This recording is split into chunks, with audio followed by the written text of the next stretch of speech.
Olá, meus caros alunos, vamos retornar agora para a última parte do nosso curso, a última parte do nosso bloco. Vamos falar da parte infracional do ECA, do Estatuto da Criança e do Adolescente. Vamos lá? Nós estamos no slide de página 121. Vamos conversar agora sobre as medidas de proteção. Nós temos as medidas de proteção e as medidas socioeducativas. Até agora nós estudamos as medidas de proteção, que são lá da parte civil do ECA. E nesse novo bloco nós vamos falar sobre as medidas socioeducativas. Em relação à criança e ao adolescente, como é que fica a divisão dessas medidas socioeducativas e medidas de proteção? A questão é a seguinte: se tratarmos de criança e uma criança que pratica um ato infracional, por exemplo, eu só posso aplicar a elas medidas de proteção. Essas medidas de proteção são encaminhamento psicológico, encaminhamento para assistência social, encaminhamento para a saúde, para fazer um curso, para se matricular no ensino regular, etc. São as medidas de proteção. Agora, se um adolescente pratica um ato infracional, em relação a ele eu tenho duas possibilidades, inclusive cumulativas, de aplicar medida de proteção e também medidas socioeducativas. Então, quando se tratar de adolescente, eu posso aplicar medida de proteção e medida socioeducativa. Em criança, pratica ato infracional, eu só posso aplicar medida de proteção, jamais uma medida socioeducativa. Em relação às medidas socioeducativas, elas estão previstas lá no artigo 112 do ECA.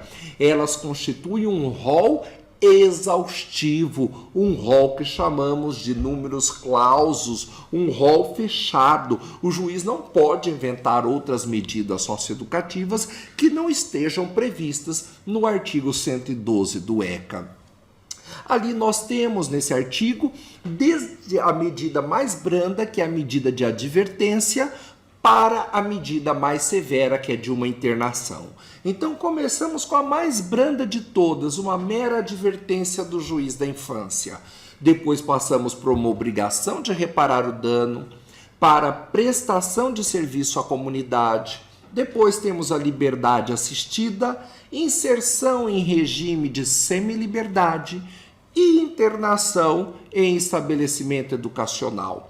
Fora essas situações, o juiz da infância poderá, como eu disse, aplicar as medidas de proteção também previstas lá no artigo 101, do 1 ao 6 do ECA, né? Inciso 1 até o inciso 6 do ECA. Bom, a advertência é um mero pito, é uma mera bronca do juiz da infância e da juventude. Obrigação de reparar o dano. O juiz vai condenar aquele adolescente a ressarcir a vítima do prejuízo que ela teve. Prestação de serviço à comunidade. O adolescente vai ser encaminhado para alguma entidade para prestar um serviço. Pode ser numa escola, em um espaço público ou também num espaço privado que preste algum trabalho público relevante. Liberdade assistida. O adolescente fica em liberdade e o juiz nomeia alguém para vigiar aquele adolescente e para encaminhar informações ao juízo sobre o novo comportamento dele em sociedade. Semiliberdade, aquele sistema, tal como o semiaberto da vara criminal. A semiliberdade, o adolescente, ele tem todas as suas atividades regulares, inclusive escola, durante o dia, e à noite ele se recolhe para dormir em uma entidade. No outro dia ele segue e assim vai sucessivamente. E internação são aquelas medidas socioeducativas em que o adolescente fica privado da liberdade. Ele fica lá durante o prazo necessário para se recuperar e reintegrar à sociedade. Qual o primeiro ponto nesse slide, o slide de folha 122, que eu chamo a atenção para vocês? Qual o requisito para o juiz aplicar a advertência? Está lá no 114, parágrafo único do ECA, diz: basta prova da materialidade e indícios suficientes de autoria. Ou seja, para advertência, basta prova da materialidade de que o fato ocorreu e indício de autoria, ou seja, um mero indício de autoria já é suficiente para o juiz aplicar apenas a sanção mínima, né? A medida mínima, que é a medida socioeducativa de advertência.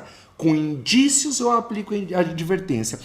Todas as outras, por serem mais graves, tanto a reparação do dano, a prestação de serviço à comunidade, liberdade assistida, semi-liberdade ou internação, todas elas, o juiz só pode aplicá-las se houver prova suficiente de autoria e prova suficiente de materialidade.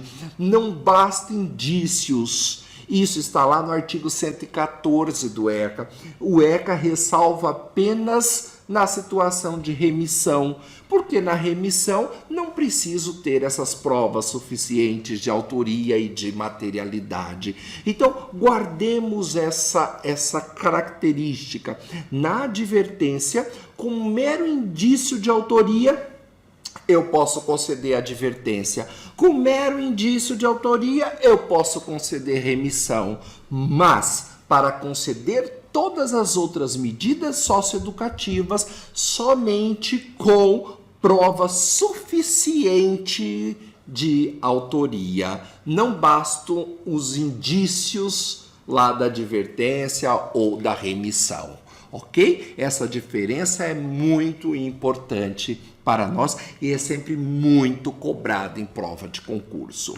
Vamos conversar sobre os prazos. Isso é muito importante. É o slide de 123. Nós temos lá a medida socioeducativa e o prazo. A advertência não tem prazo, porque o juiz chega na audiência, dá uma bronca no adolescente em conflito com a lei, ele pega e vai embora para casa, acabou o processo. Essa é a advertência. Não tem prazo. Uma obrigação de reparar o dano não tem também um prazo de, olha, você vai reparar o dano por um prazo de 6 meses, de 1 ano. Não é assim. O que o juiz pode fazer é parcelar esse valor do dano em alguns meses, mas não tem um prazo definido para o ECA para o cumprimento dessa obrigação de reparar o dano. E surge muito uma dúvida em relação ao prazo de prestação de serviço à comunidade e de liberdade assistida, porque esses dois prazos são praticamente a mesma coisa, só que tem um pequeno detalhe que confunde muito. Olha só, os dois prazos são 6 meses, só que uma é no mínimo 6 e o outro é no máximo 6. Então, como lembrar que é um ou que é outro? Macete que eu dou para você. Isso é muito importante. Vamos lá. Se critica muito o ECA, diz assim, mas o ECA protege muito o adolescente infrator, o adolescente em conflito com a lei, ele é muito protegido pelo ECA. Tá, vamos pegar que isso é verdade, que é muito protegido. Então, se a gente partir desse pressuposto de que é muito protegido mesmo, nós temos duas medidas socioeducativas aqui. A prestação de serviço à comunidade e a liberdade assistida. A prestação de serviço à comunidade, o adolescente vai ter que trabalhar. Ele vai ter que ir lá, pegar a mão na massa, e pintar uma escola, e limpar um pátio. Ele vai ter um trabalho. Já a liberdade assistida, tranquilo. Na liberdade assistida, ele vai ser só vigiado por uma pessoa. Pergunto, o que é mais trabalhoso? É a prestação de serviço à comunidade ou a liberdade assistida? Com certeza é a prestação de serviço à comunidade, não é verdade? Então, se o ECA protege a prestação de serviço à comunidade, que é o trabalho pesado, no máximo 6 meses. Já a liberdade assistida, que é aquela que está tranquila, então, no mínimo 6 meses, ok? Fica aí um macete para diferenciar uma e outra, e essa questão é muito cobrada. Aliás, ela despenca nas provas de concurso. Semi-liberdade, ela não tem prazo determinado, A única diferença delas, que é muito importante aqui, é que na semiliberdade eu tenho uma atividade externa que não precisa de autorização judicial. É muito importante guardar isso. Na semiliberdade é natural que a criança, que o adolescente, em semiliberdade, trabalhe durante o dia, faça suas atividades, etc., e se recolha à noite. Então não precisa de autorização judicial para realizar isso. Não tem prazo determinado, o juiz fixa uma semiliberdade e a cada 6 meses ele reavalia a situação.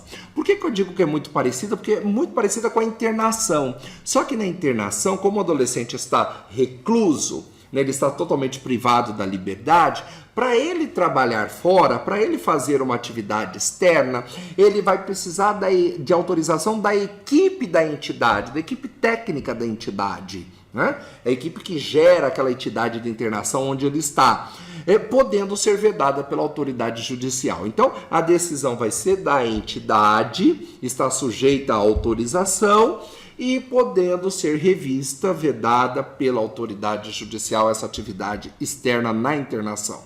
Veja que a semiliberdade não precisa de autorização. Na internação, por ele estar recluso, para sair, precisa da autorização da equipe técnica da entidade, podendo ser vedada pelo juiz. De igual forma, do mesmo jeito que na semiliberdade, na internação, nós não temos um prazo determinado. Então, vocês nunca vão ver um juiz da infância julgando um ato infracional, aplicando uma medida socioeducativa de semiliberdade ou de internação por um prazo de 6 meses, 1 ano. Não. Ele julga procedente para aplicar ao adolescente a medida socioeducativa de semiliberdade ou internação. Ponto. Subentende-se que esse prazo, né, vai ser percorrido aí um prazo de 6 meses, a cada 6 meses vai ser reavaliada a necessidade dessa medida ou não. Lembrando que o prazo máximo de internação é um prazo de 3 anos, né? É o prazo máximo, mas pode ser que se ele cumpriu 6 meses, o juiz da infância entendeu que já foi suficiente, que ele já está pronto para voltar em sociedade, com 6 meses ele será liberado. Se não, mais 6 meses, 1 ano pode liberar, se não 18 meses, até completar o período de 3 anos.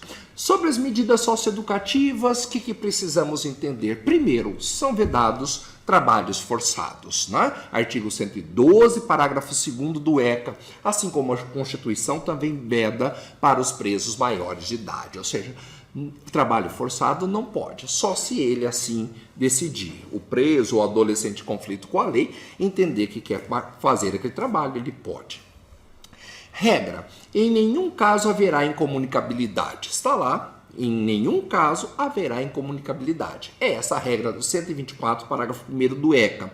Mas pode haver situação em que será suspensa a visita, o direito de visita, inclusive dos pais ou responsáveis, se existirem motivos sérios e fundados de prejudicialidade aos interesses dos adolescentes. Ou seja, se o juiz verificar que há prejuízo do interesse do adolescente, ele pode suspender as visitas, inclusive dos pais ou responsáveis. Fernando, me deu uma situação, pandemia de coronavírus, né? O juiz não é vedada a incomunicabilidade, está lá no ECA, mas o juiz pode suspender as visitas, dizendo, no tempo, no momento de controle, né, dessa epidemia, dessa pandemia de coronavírus, pandemia porque atingiu mais de um país, né? Nós temos em nível internacional, portanto, pandemia de coronavírus,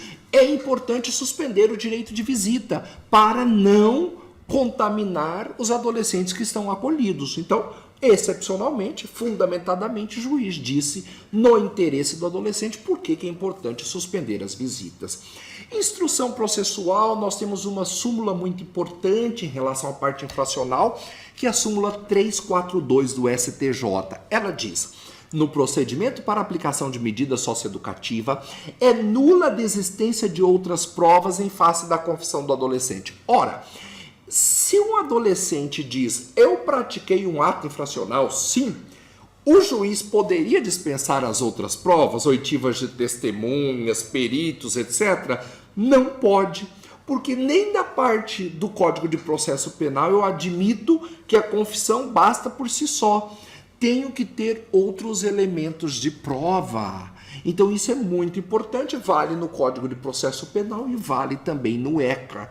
Né? O adolescente não pode confessar e essa confissão por si só gera uma condenação. Preciso de mais provas. Duas exceções que nós falamos lá, da remissão e da advertência, porque essas são as duas exceções que exigem, se contentam, por serem bem fracas, bem brandas, elas contentam apenas com os indícios de autoria. Não exigem prova suficiente de autoria. Muito cuidado, que é uma questão que é muito cobrada em prova. Sigamos. Aqui vamos falar sobre a prescrição das medidas socioeducativas. Muita atenção a isso, porque nós temos dois dispositivos muito importantes nessa brincadeira. Primeiro é o 115 do Código Penal.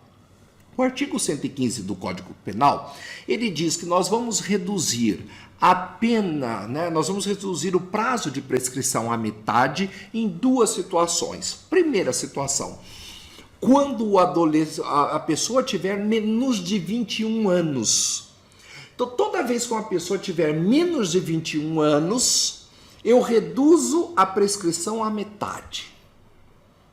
Então, lá no Código Penal, você tem uma situação de um crime que foi lá praticado, o juiz, para calcular a prescrição de uma pessoa maior de idade, vai dizer, olha, se ela for menor de 21 anos, todas as vezes eu reduzo a prescrição à metade.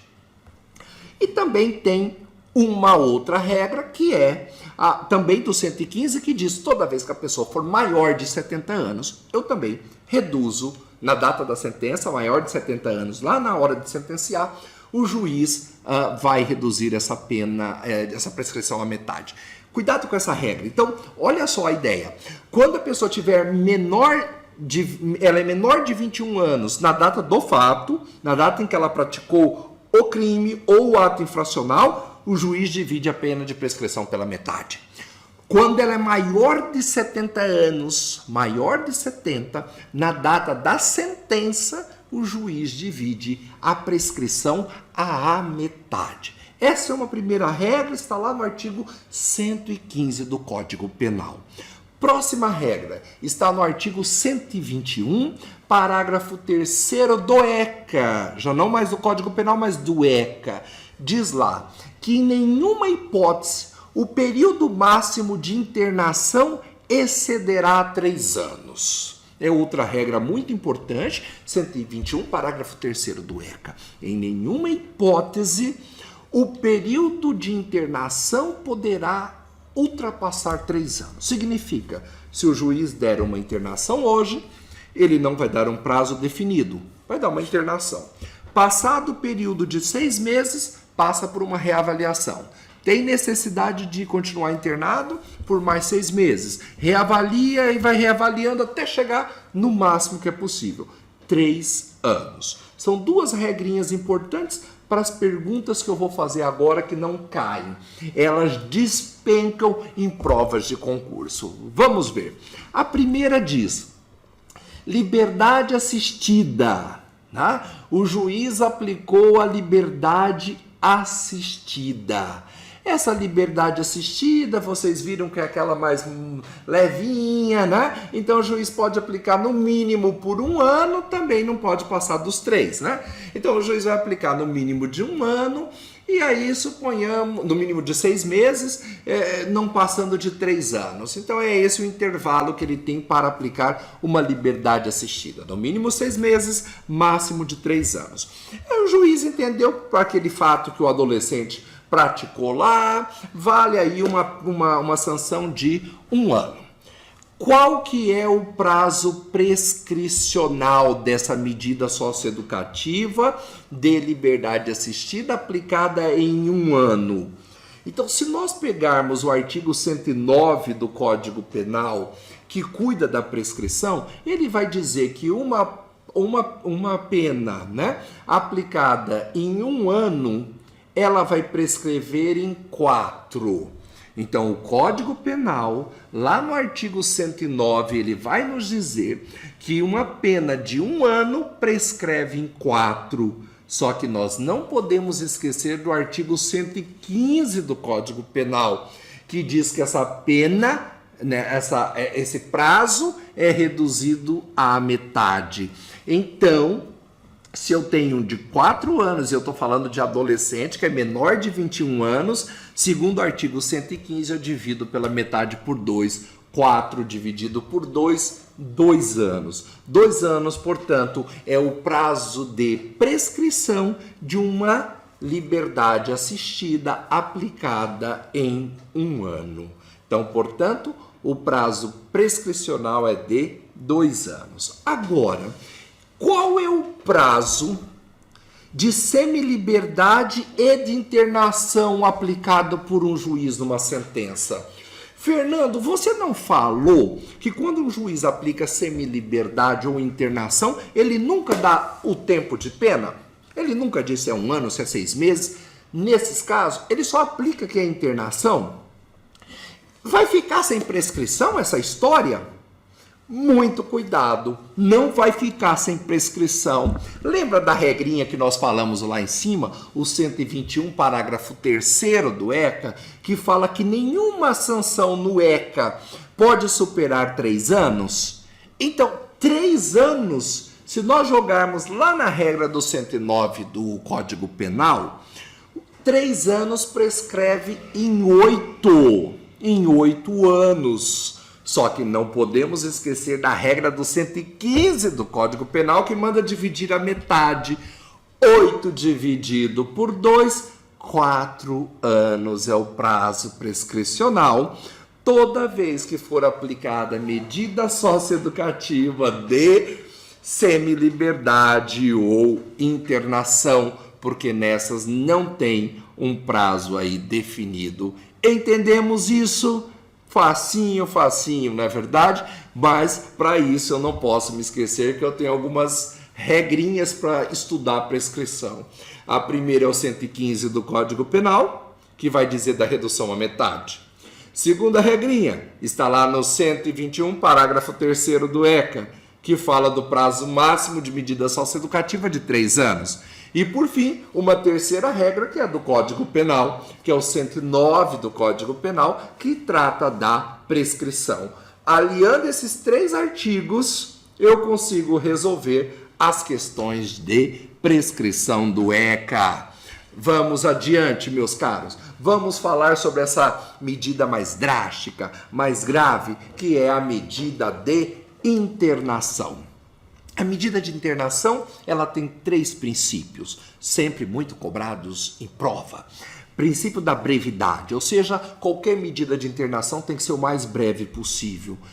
Excepcionalidade, ou seja, o juiz só vai colocar um adolescente em conflito com a lei internado, tirando dele toda a sua liberdade, em um caso excepcional, em que não couber as outras medidas menos gravosas. E, por fim, respeito à sua condição peculiar de pessoa em desenvolvimento. E é esse respeito à condição peculiar de pessoa em desenvolvimento que vai balizar o juiz para verificar se é melhor deixá-lo, né, depois de colocado em internação, se é melhor tirá-lo, se é melhor deixá-lo em uma medida menos gravosa. Isso pesa muito na hora do juiz balizar entre as medidas qual é aquela que ele deve preponderar, não? E se ele vai optar pela internação. Ele tem que lembrar sempre que aquele adolescente não tem a personalidade formada, ela está em desenvolvimento, ela é uma pessoa em desenvolvimento. A partir disso, nós temos a questão da liberação compulsória. Como nós já conversamos, nenhum adolescente pode ficar apreendido, né, por mais de 21 anos de idade. Ou seja, se esse adolescente praticou um ato infracional na adolescência, completou a maioridade, nós lembramos que não necessariamente ele vai ser colocado em liberdade, porque o fato de completar a maioridade não implica em automática colocação em liberdade. Ele pode continuar cumprindo medida socioeducativa, porque assim determina o ECA, que pode ser aplicada até os 21 anos de idade. A partir do momento em que ele completar 21 anos de idade, não existe mais possibilidade de deixar apreendido. O juiz tem que colocá-lo em liberdade. Terceira regra, atividades pedagógicas. Se o objetivo é recuperar o adolescente em conflito com a lei, sempre esse adolescente vai precisar de atividade pedagógica, inclusive nos casos de internação provisória, como também nos casos de internação definitiva.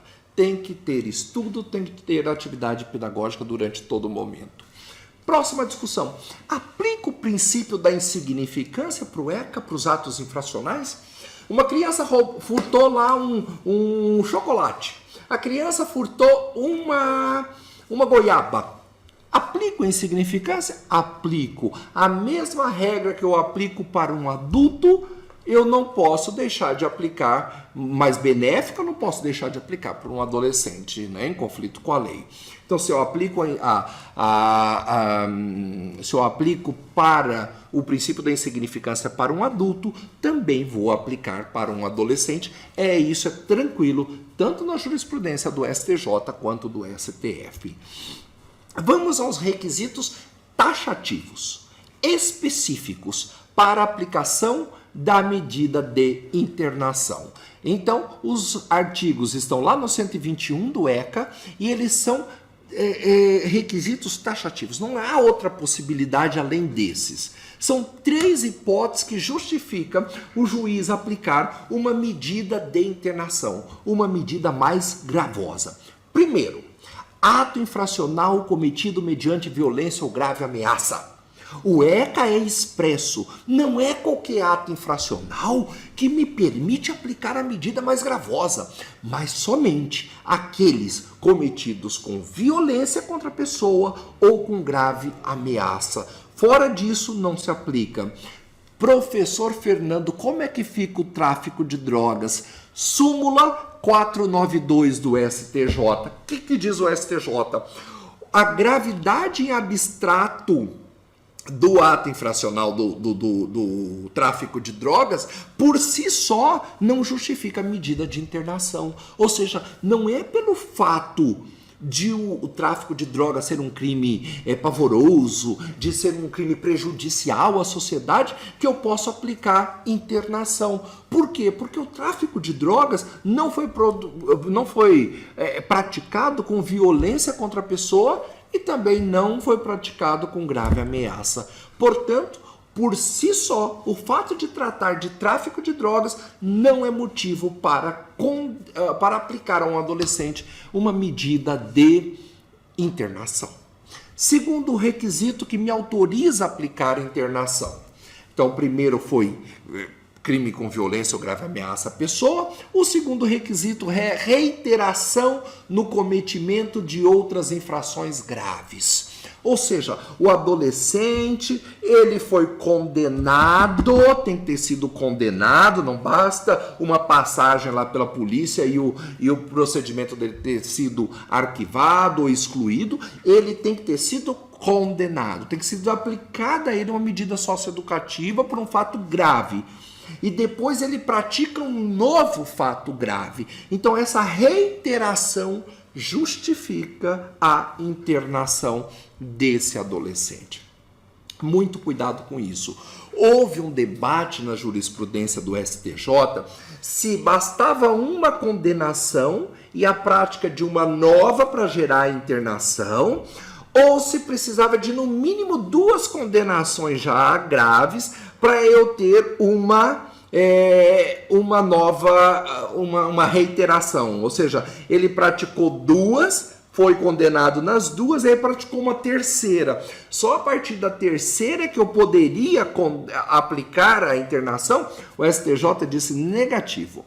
Para aplicar esse artigo 121, o inciso 2, que é a reiteração de infração grave, basta já ter uma condenação. Condenou uma, praticou uma nova, reiterou, né, infração grave, posso aplicar a medida de internação. Foi isso que decidiu o STJ, em um recurso, inclusive, daqui do Mato Grosso do Sul, 1.283.377 do Mato Grosso do Sul. 1.283.377 de 2018. É esse o entendimento que vigora até hoje no STJ. Por fim, o terceiro requisito para eu aplicar a internação: por descumprimento reiterado e injustificado da medida anteriormente imposta. Então, qual que é essa situação? O adolescente, o juiz vai lá e aplica, por exemplo, uma prestação de serviço à comunidade. E ele descumpre. Ele fala, não vou cumprir. Ele me aplicou prestação, não vou cumprir. Me aplicou lá reparação da vítima. Também não quero cumprir, não vou cumprir. O juiz intima ele para cumprir e diz, eu não vou cumprir. Ou fica quieto. O que o juiz faz? Por ele descumprir a medida anteriormente imposta, o juiz vai lá e aplica uma medida mais severa, uma de internação. Lembrando que nesse último caso, nessa última hipótese dessa internação por descumprimento das medidas anteriormente impostas, eu não fico limitado ao prazo lá máximo de 3 anos, mas o prazo é de 3 meses nessa hipótese do inciso 3 do artigo 121. Então, se ele descumprir as medidas anteriormente impostas, essa internação que eu vou decretar aqui só terá o prazo máximo de 3 meses. Não poderá exceder esse prazo. E aqui chegamos à parte final da nossa aula. Falamos sobre remissão, né? Remissão é um instituto que pode ser concedido tanto pelo Ministério Público quanto pelo juiz. Pelo Ministério Público é antes do processo existir. Então, antes do processo existir, o Ministério Público propõe uma remissão. É uma forma de exclusão do processo, né? Morre o processo. Já quando o juiz, né? Então não tem um processo, o Ministério Público propõe, se o juiz homologar, aquele processo está excluído. Ele nem se formou, já excluiu, morreu. Quando o juiz concede, já existe um processo em curso, e no decorrer do processo, o juiz entende que uma remissão vale a pena ser aplicada ali e extingue o processo, né? O que eu tenho sobre a remissão? Primeiro, não implica o reconhecimento ou comprovação da responsabilidade. Remissão, não estou discutindo se aquela pessoa é culpada ou inocente, mas o juiz entende que foi só uma única vez que ela praticou um ato infracional, que ela está estudando, que ela está com uma vida regular, manda extinguir, no caso o juiz, ou o Ministério Público pede a exclusão do processo, ok? Não prevalece para fins de antecedentes, ou seja, uma vez concedida uma remissão, isso não prevalece para dizer, olha, essa pessoa já foi condenada, porque não implica em condenação e nem como maus antecedentes. O juiz pode cumular essa remissão com outras medidas socioeducativas. Eu posso dar uma remissão, dizer para ele, olha, eu vou aplicar aqui uma remissão, porque esse é o primeiro fato e tudo mais, mas você também vai reparar à vítima o prejuízo que ela teve. Eu posso fazer isso, né? Cumulo remissão com ressarcimento à vítima, com uma prestação de serviço à comunidade, com uma liberdade assistida. Só tem 2 hipóteses que eu não posso cumular com a remissão, porque são as medidas mais graves, medidas socioeducativas mais graves. Primeira, semiliberdade. Segunda, internação. Então, nunca posso cumular, escrevam aí, nunca posso cumular remissão com semiliberdade ou com liberdade assistida, com as mais graves das medidas socioeducativas. Lembrando que toda medida, inclusive a remissão, que for aplicada, que for pedida pelo Ministério Público, só pode ser aplicada, só pode ter validade se ela for chancelada pelo juiz.